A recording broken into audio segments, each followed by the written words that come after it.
The stars burned like tiny shards of glass against the ink-black expanse of the galaxy. Beneath the swirling lights of a distant nebula, a lone spaceship drifted, its hull marred by battle scars. It was the wreck of an ancient cruiser, long past its prime. Inside, the last vestiges of a forgotten race, the Encar, flickered through dying systems. In the depths of the ship's hold, surrounded by the smell of burnt wires and the hum of failing engines, an alien woman knelt, her once pristine armor now tarnished, her skin almost translucent in the dim light. Her name was Naira, and she was alone. Desperate. She was the last of her people. The wreckage of Naira's ship drifted aimlessly through the dark expanse, a ghost of its former self. She sat in the ruined heart of the craft, surrounded by the cold, unfeeling machines that had once served her race. The Encar, a powerful species of conquerors and explorers, had once ruled vast stretches of the universe, but now they were gone. There had been an uprising, a rebellion from within their own ranks, and the war had wiped them out.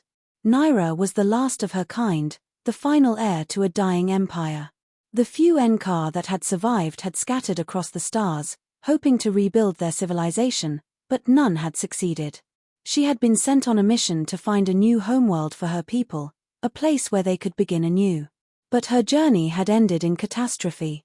She had lost contact with the rest of her fleet months ago, and now, her ship was broken and lost.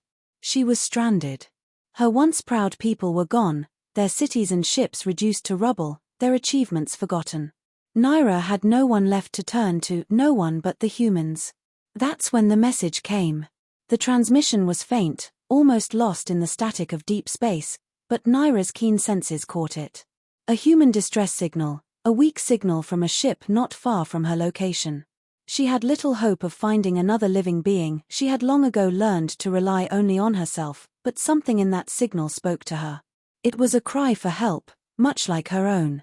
Desperation had driven her to act. She knew it was dangerous, that humans were not known for their peaceful nature, but she had to take the chance. She used what little was left of her ship's power to track the signal.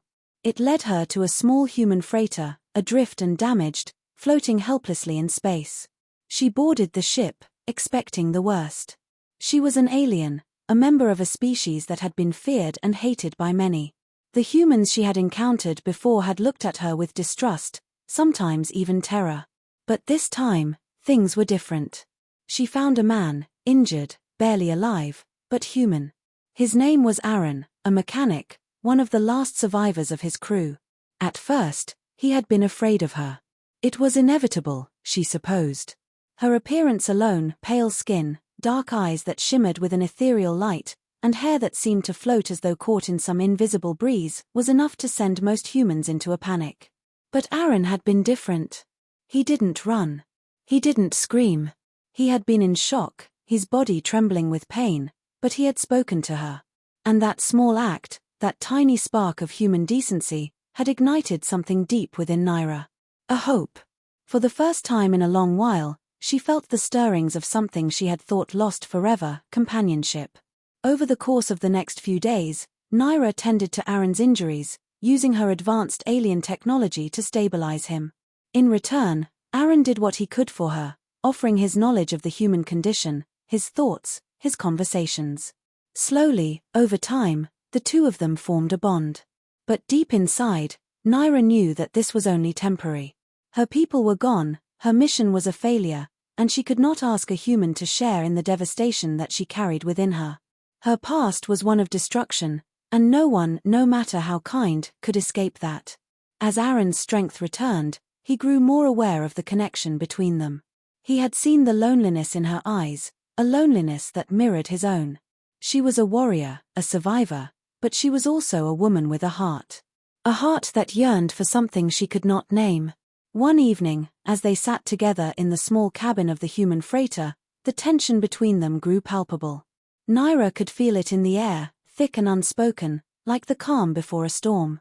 Aaron turned to her, his eyes dark with a mix of curiosity and understanding.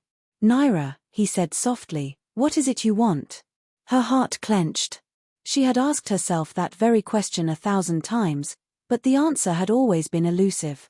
She had spent so many years focusing on survival, on the mission, that she had forgotten what it was like to simply live. To love. She struggled with the words. I don't know. I have nothing left. My people are gone. My world is gone. I am alone. Aaron's gaze softened, his hand reaching out to touch hers, a simple gesture, but one that meant everything. You're not alone anymore. You have me. She looked down at his hand, feeling the warmth of his touch. It was so simple, so human, yet it felt like salvation. Then, without warning, Naira dropped to her knees in front of him. The suddenness of the motion shocked Aaron, and he quickly moved to help her, but she stopped him with a raised hand. Please, she whispered, her voice breaking. Marry me. Aaron's breath caught in his throat. The words felt like they came from a place deep within her, a place of pain, of yearning. She wasn't asking him out of some sense of convenience or obligation. She was begging for something that transcended their worlds, their species, their pasts. I don't know what to say, Aaron stammered, his voice thick with emotion. Naira's eyes filled with tears, and she looked up at him, her alien beauty shining through the darkness of the ship. I don't want to be alone anymore. I can't be. Not after all this. I have nothing left, but you. Aaron's mind raced. He knew the risks, the dangers, the complications. A human marrying an alien?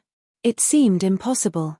But the raw honesty in Naira's voice, the vulnerability in her eyes, touched something deep inside him. Without another word, he knelt down to her level, lifting her chin gently with his fingers. I'll marry you, Naira. But we do this together. We rebuild together. You're not alone. Naira's heart soared. The weight of years of isolation lifted from her shoulders, and for the first time in what felt like an eternity, she allowed herself to feel hope. And so, in the cold, desolate depths of space, a human and an alien, two souls that had once been enemies, strangers, and survivors, found something extraordinary. They found each other. The future was uncertain. There were still dangers, still unknowns, but as they stood together, hand in hand, there was one thing that they both knew for sure. They were no longer alone. They had each other. And that was enough.